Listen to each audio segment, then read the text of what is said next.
شهر رمضان الذي أنزل فيه القرآن هدى للناس وبينات من الهدى والفرقان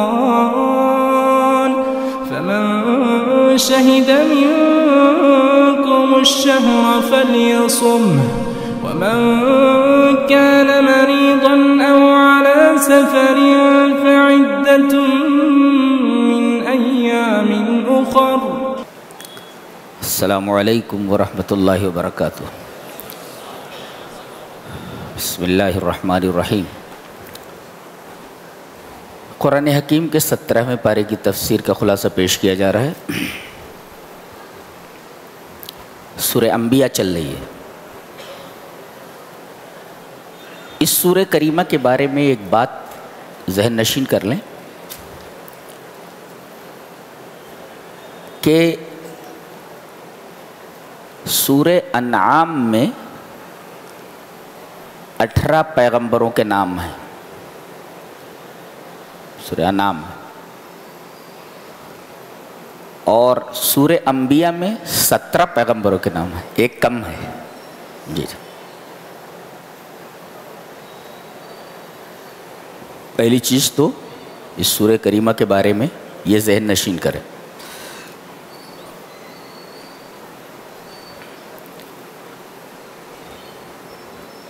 کہا جا رہا ہے اقترب للناس حسابهم. تمام لوگوں کے لیے ان کے حساب لیے جانے کا وقت قریب آ چکا ہے. ایک ہوتا ہے قربا نزدیک ہونا اور ایک ہوتا ہے اقتربا بہت نزدیک ہونا. اس لیے کہ عربی میں جب حروف بڑھ جاتے ہیں تو معنی بڑھ جاتا ہے. تو قربا قاف ریبے نزدیک ہونا قریب ہونا. اب دو حروف بڑھ گئے الف اور تے اقترب تو معنی بھی بڑھ گیا. تو قربا مانے قریب ہونا نزدیک ہونا اور اقتربا مانے بہت قریب ہونا. اور یہ بات کب کہی جا رہی ہے؟ آج سے 1400 سال پہلے کہی گئی ہے. اب بتائیے حساب کا وقت کتنا قریب آ چکا ہے. 1400 سال ویسے ہی مائنس ہو چکے ہیں. یعنی حساب لیے جانے کا وقت بہت قریب آ چکا ہے. اب کسی شخص کو یہ معلوم ہو کہ مجھے اپنی زندگی کے تمام عملوں کا اور حرکتوں کا حساب دینا ہے تو اسے الرٹ ہونا چاہیے نا. یہاں عالم یہ ہے وَهُمْ فِي غَفْلَةٍ. الرٹ نہیں ہے لوگ، غفلت میں ہیں یہ لوگ. وَهُمْ فِي غَفْلَةٍ. اور وہ بھی غفلت کیسی ہے کہ اگر قرآن کے ذریعے ان کو غفلت کی نیند سے جگایا نہ جائے تو یہ تو غفلت میں ہیں. یہ غفلت کی نیند میں پڑے ہوئے ہیں. اور اگر قرآن کے ذریعے انہیں غفلت کی نیند سے بیدار کیا جائے تو پھر اس کی طرف وہ دھیان نہیں دیتے، اعراض کرتے ہیں، وہ منہ پھیر لیتے ہیں. یعنی ایک ہے سونا اور ایک ہے سوتا بن جانا. تو یہ لوگ سو نہیں رہے ہیں، یہ سوتے بن گئے ہیں. یہ سو نہیں رہے ہیں، یہ سوتے بن گئے ہیں. کہہ رہے ہیں غفلت میں ہیں یہ جی. اور اس کے بعد کہا رہا تھا مورزون. غفلت کی نیند سے اگر قرآن کے ذریعے جگایا جاتا ہے تو یہ اس کی طرف دھیان نہیں دیتے، منہ پھیر لیتے، اعراض کرتے ہیں. گویا کہ یہ سو نہیں رہے بلکہ سوتے بنے ہوئے ہیں. یہ سوتوں کو جگایا جاتا ہے. جو لوگ جاگے ہوئے ہوں، سوتے بنے ہوئے ہوں، ان کو جگانے کا کیا مطلب ہے؟ یہ حال ہے ان کا. ایک تو یہ غفلت میں ہے، انہیں حساب کی کوئی فکر نہیں ہے، اور دوسرے انہیں بتایا جا رہا ہے کہ بھئی حساب تمہارا لیا جانا ہے، تو یہ اس کی طرف دھیان ہی نہیں دے رہے. یہ مصیبت در مصیبت ہے. اچھا، ان کی طرف اللہ کی طرف سے کوئی نئی چیز، کوئی نیا حکم آتا ہے تو اِلَّا اسْتَمَعُوهُ وَهُمْ يَلْعَبُونَ، سنتے ہیں مگر کھیلتے ہوئے. دیکھیے، ایک بچے کو ماں آواز دے رہی ہے، بچہ کھیل رہا ہے، ارے بیٹے ذرا کام ہے ادھر آجا. بچہ سن رہا ہے مگر شوق چشمی سے وہ کھیل میں مشغول ہے. دیکھیے، ماں کی آواز سن رہا ہے مگر شوق چشمی سے وہ ماں کی بات پر دھیان نہیں دے رہا ہے. آواز اس کے کان میں آ رہی ہے مگر کھیلتا جا رہا ہے. تو یہاں قرآن ان کے کانوں میں ڈالا جا رہا ہے مگر سننے کے باوجود بھی کھیل رہے ہیں. اس کا منظر دیکھنا ہو تو حیدرآباد یا دیگر جگہوں میں گھوم گھام کر کے دیکھ لو. قرآن پڑھا جا رہا ہے، اتنا مبارک مہینہ ہے، مگر سنتے ہیں مگر کھیلتے ہوئے سنتے. اس بچے کی طرح جسے آواز دی جا رہی ہے، اس کے کانوں میں آواز پڑ رہی ہے مگر وہ کھیل رہا ہے. خطرناک بات ہے. ما یاتیہم من ذکر من ربہم محدث الا استمعوہ وہم یلعبون. سنتے تو ہیں، اس حال میں وہ کھیل رہے ہوتے ہیں. اس کے بعد کہا گیا لاہیۃ قلوبہم. یہ سننے کے بعد کھیل کیوں رہے ہیں؟ کانوں میں آواز جا رہی ہے مگر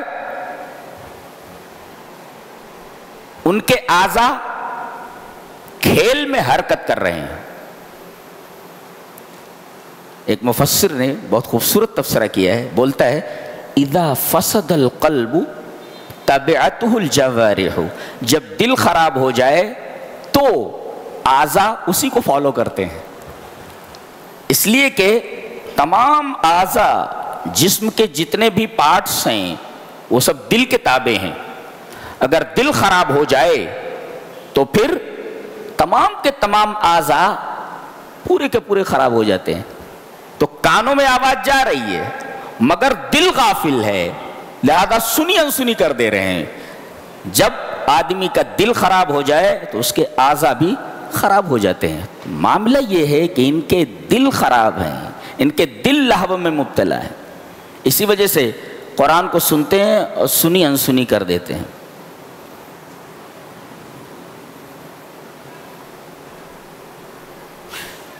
آگے ایک بات کہی جا رہی ہے کہ جو ظالمین ہوتے ہیں، جو منکرین ہوتے ہیں، جو اسلام کے دشمن ہوتے ہیں، وہ دھیرے دھیرے بات کرتے ہیں. وَأَسَرُّ النَّجْوَى. نجوہ مینز وسپرنگ، وسپر، کان میں پھسپھسانا.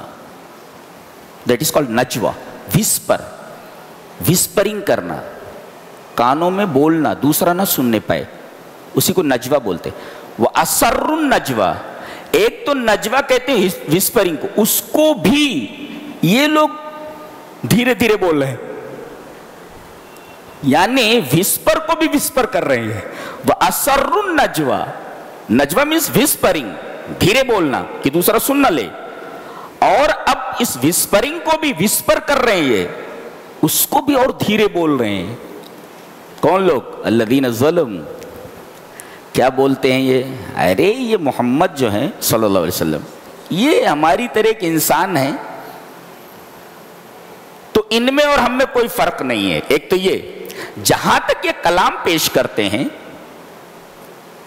اور کہتے ہیں کہ یہ قرآن ہے، ٹھیک ہے، اس کے اندر اثر تو ہے، مگر یہ اثر، یہ سب سحر اور ساحری ہے، یہ جادو ہے. افتاتون السحر وانتم تبصرون.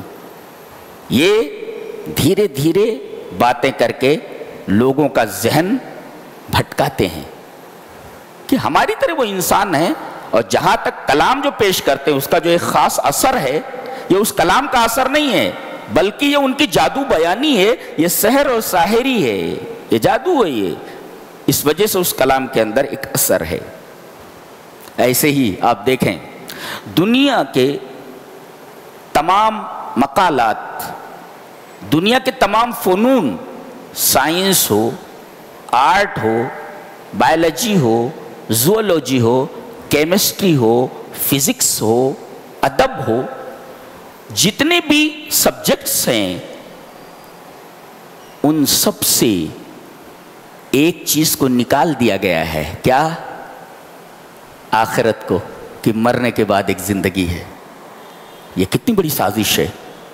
ہمارے بچے سب کچھ پڑھتے ہیں، ساری کتابیں پڑھتے ہیں، مگر کسی بھی کتاب میں یہ نہیں بتایا جاتا کہ مرنے کے بعد ایک زندگی ہے اور یہاں کی زندگی عارضی ہے۔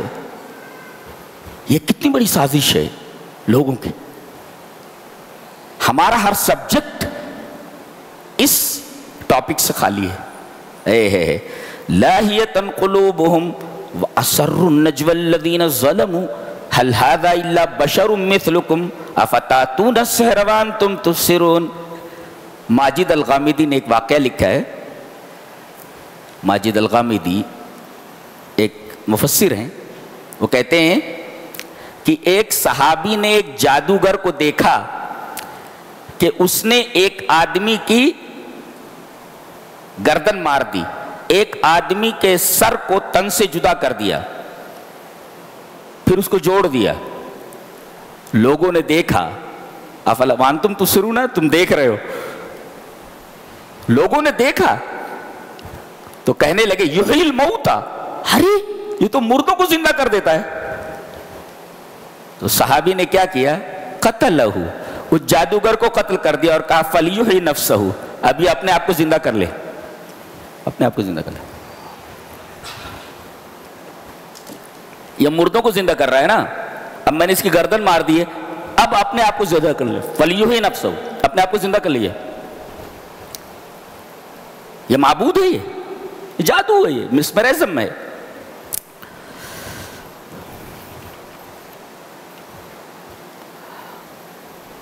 اس کے بعد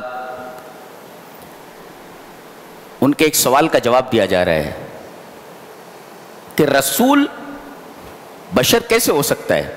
جواب دیا جا رہا ہے کہ اس سے پہلے جتنے بھی رسول ہم نے بھیجے، ایک تو وہ سارے کے سارے مرد تھے، کسی عورت کو نبیہ نہیں بنایا گیا، اور دوسرے سب کے سب بشر تھے، مرد تھے، مذکر تھے، دوسرے سب کے سب بشر تھے۔ اور کہا جا رہا ہے یہ کوئی نئی بات تھوڑی ہے، اہل ذکر سے پوچھ لو اگر تمہیں علم نہیں ہے۔ اہل ذکر سے مراد کون ہے؟ یہاں آیت کا سیاق بتا رہا ہے کہ یہودیوں کے علماء ہیں اور نصارہ کے علماء ہیں۔ اگر قرآن کی بات تم نہیں مانتے تو اہل کتاب سے پوچھ لو، نصارہ کے علماء سے پوچھ لو، یہودیوں کے علماء سے پوچھ لو، یہ تمہیں بتائیں گے کہ جتنے بھی نبی سے پہلے آئے سب کے سب بشر تھے، ہیومن تھے، سپر ہیومن کوئی نہیں تھا، سب کے سب ہیومن تھے۔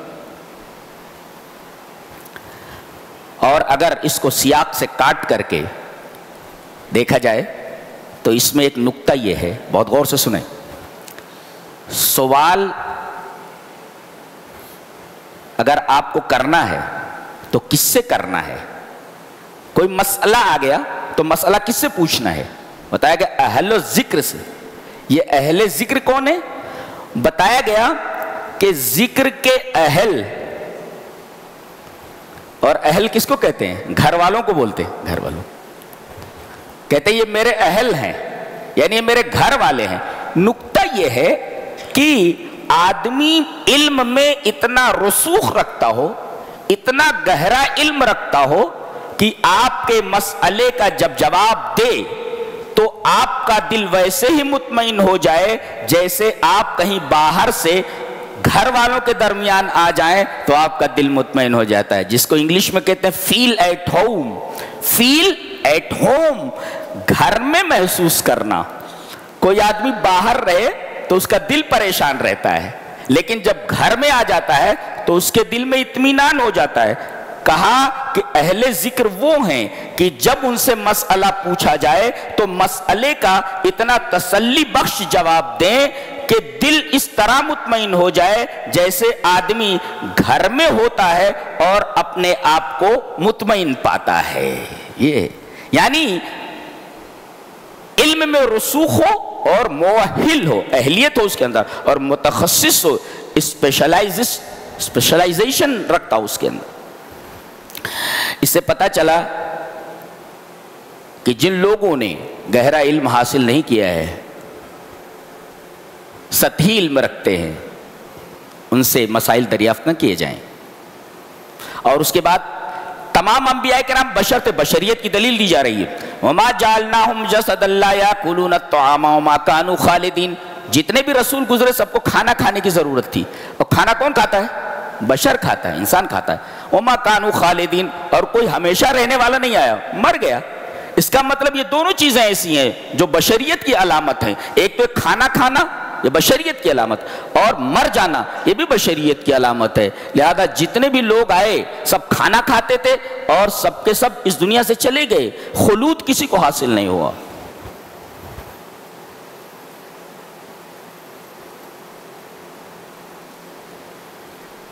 اس کے بعد فرمایا جا رہا ہے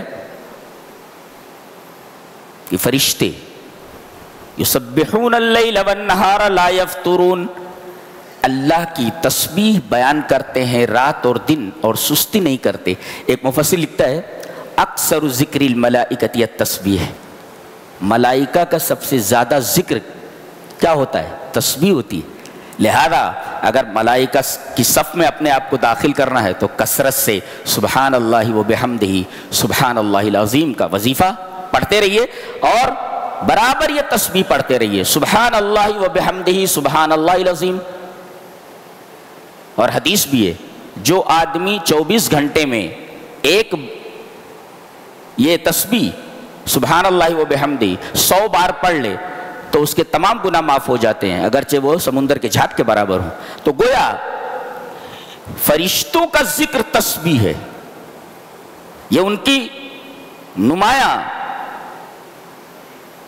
تسبیح ہے اور ان کا نمایاں ذکر ہے کہ تسبیح، اور اس میں وہ سستی نہیں کرتے. وہ تو زیادہ سے زیادہ آپ سبحان اللہ و بحمدہ سبحان اللہ العظیم پڑھیں. اس کے بعد ایک بڑی پیاری دلیل دی جا رہی ہے اللہ کے موجود ہونے پر اور اللہ کے وحدانیت پر.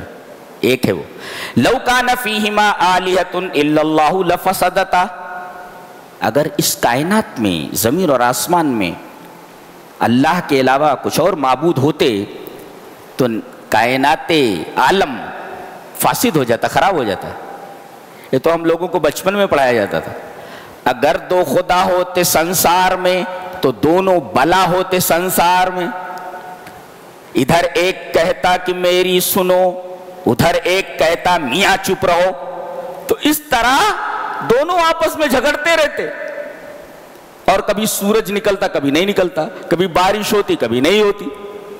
پورا نظام عالم مختل ہو جاتا. گویا نظام عالم کا ایک ہی رفتار سے ایک ہی انداز سے چلنا اس بات کی دلیل ہے کہ اس کائنات کا متصرف اور مدبر اور الہ صرف ایک ہے. زمینوں میں بھی وہی معبود ہے اور آسمانوں میں وہی معبود ہے. ایک اسکول میں اگر 2 پرنسپل ایک ہی عہدے کے اور ایک ہی پاور کے رکھ دیا جائے اسکول تباہ ہو جائے گا. دونوں کو ایک پاور دے دیا جائے، وہ اپنی منوائے گا وہ اپنی منوائے گا، اس لیے کہ پاور ایک ہے دونوں کا. اور یہ دونوں کا ایک اسکول کا صدر بنا دینا یا پرنسپل بنا دینا ایک ہی پاور دے کر کے، یہ اسکول کی تباہی پر منتج ہوگا، اسکول تباہ ہو جائے گا.